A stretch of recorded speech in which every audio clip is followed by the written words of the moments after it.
Quand on est célibataire, on se compare souvent à ceux qui sont en couple et qui ont l'air heureux. Mais est-ce qu'ils sont vraiment heureux? En fait, au-delà de ce qu'ils montrent, ils sont peut-être coincés dans une relation avec la mauvaise personne, alors que vous, en tant que célibataire, vous êtes libre comme l'air. Du coup, c'est qui a le plus de chance?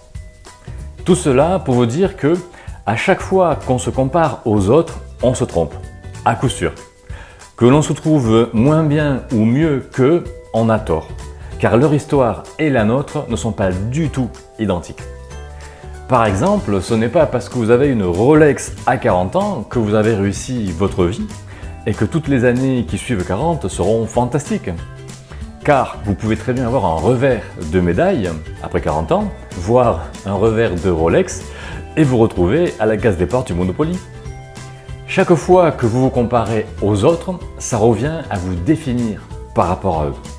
Le problème, c'est que le résultat est très instable puisqu'il dépend de la personne avec laquelle vous vous comparez. Un coup, ça vous donne le moral, un coup, ça vous sape le moral. C'est fatigant finalement. Donc la solution, c'est d'arrêter de se comparer aux autres.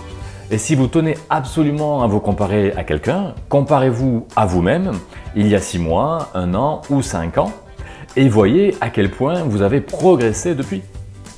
Cette solution, c'est juste une solution pour vous sentir à l'aise avec les autres et avoir confiance en vous. Pour vous connecter à toutes les autres solutions, regardez notre chaîne Facebook ou notre chaîne YouTube ou, mieux encore, venez nous voir au Café de l'Estime de Soi que nous avons justement créé pour parler de toutes ces solutions.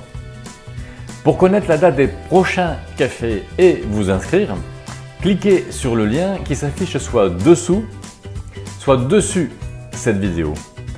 Ne vous comparez plus aux autres, venez prendre un café avec nous.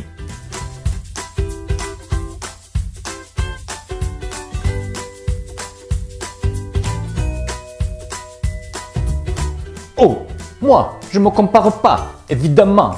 Quoi ça sert? Je suis unique.